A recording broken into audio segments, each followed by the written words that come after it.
Well, because, Labour Party by design is a people's party. And if Labour Party is a people's party, then we cannot be seen, doing business like other political parties. The purpose of Labour Party is to encourage grassroots participation, is to give, the common man a vehicle, okay, to participate, in our politics and also expand the political space. 30 million, naira nomination fee is very, very restrictive. Only a few people can afford that. And if you look at the list of aspirants in Edo State, we have over 20 of them. About 19 of them cannot afford, to pay 30 million.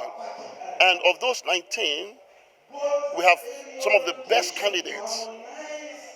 So this, 30 million has, by design restricted the participation of people who are qualified and people who are well-meaning, people who have what it takes to bring about, that change in narrative that we talk about and instill good governance from participation in the coming election process. And that is why, we are vehemently against, such an outrageous, nomination fee. If you say such amount is outrageous, in your position, what would you think would have been the fair amount for all the candidates? Well, what we're saying is it needs to be deliberated. It needs to be deliberated, but it needs to be affordable. I cannot give you, a particular amount, but, if I tell you 10 million, some may say, well, it is not. It is not. It is not what should be charged for a nomination fee. But however, because the people were not involved in the process, there was no deliberation, okay, as to ascertain the affordability, of this nomination fee. By design, it became restrictive, and that's what we are opposed against. But the question is, well, was there due consultation with the common people? This is the People's Party. It doesn't belong to, a group of people who sit down and decide, what should, be okay in the party. The problem we're having in this party, there's no due consultation, with the party base. And, if we must do things differently from other parties, we must begin to defer to the party base. And that's our contention, and that's what it should be. And that's how we're going to ensure that things are being done differently. Otherwise, we are just going to be the same as PDP and, APC. And I want to tell you, I don't see any change in narrative in that, situation. I am not sure why the presence of the leaders of the party from nationals are not here. They could have had their reasons, or maybe they are busy with one or two things. But I think this is a very welcome initiative. And first of all, I want to thank the convener of this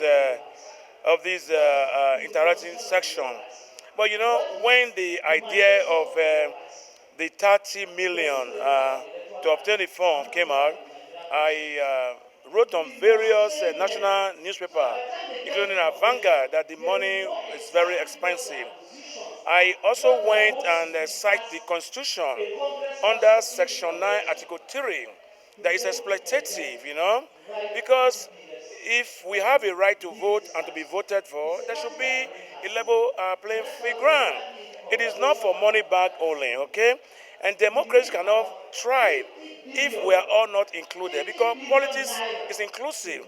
So for me, I cannot speak on why they are not here, but I did see some past TUC and LSC president here, and also recognize some of my very important people from Edo State, such as my own brother Abasoge, and my friend too, who is also very grounded with the party, Fingo is here, and Madam Musayuki is here, many more I cannot, even Egage, who contested at Ikubaoka Lukaku, is also here. I paid my flight, I paid my hotel, because I want to make sure that we, as Labour Party, will succeed.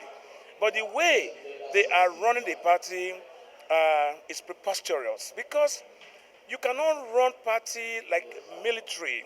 You cannot be dictating. You cannot exclude people when you are going to be, making decision.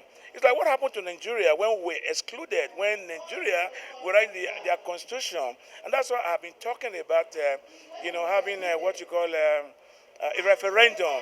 So if Labour Party must succeed, they need to have a referendum, all right, so that we can discuss the way forward, or we can, decide to have our own party. But on the idea of the merger, I think I'm out, because if there's a merger today, I will resign from Labour Party. Because who are we merging with? We're merging with PDP and APC or other disgruntled political party that are putting on this quagmire. So I think I salute the people who organize this symposium meeting, otherwise known as interacting section. Earlier, I didn't finish. My colleagues have spoken about the exorbitant forms. I don't even know where the idea about the fact that those who want to be delegates should buy forms came from.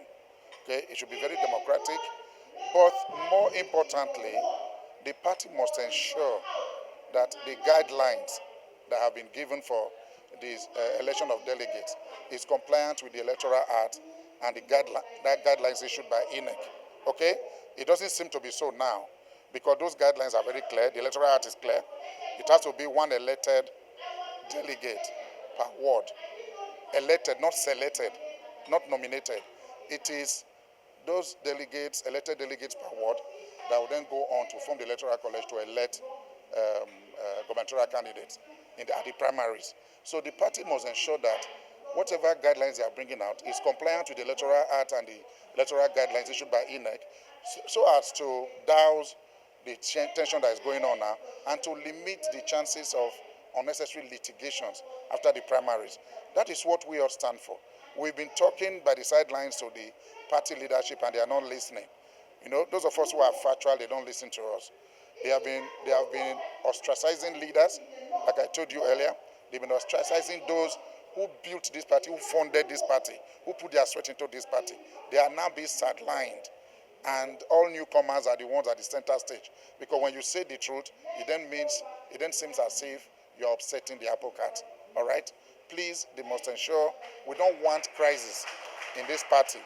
So the NEC and the NWC must ensure that whatever guidelines they are issuing for the primaries in Edo State and Ondo State are compliant, those party guidelines are compliant with the Electoral Act and the guidelines issued by INEC.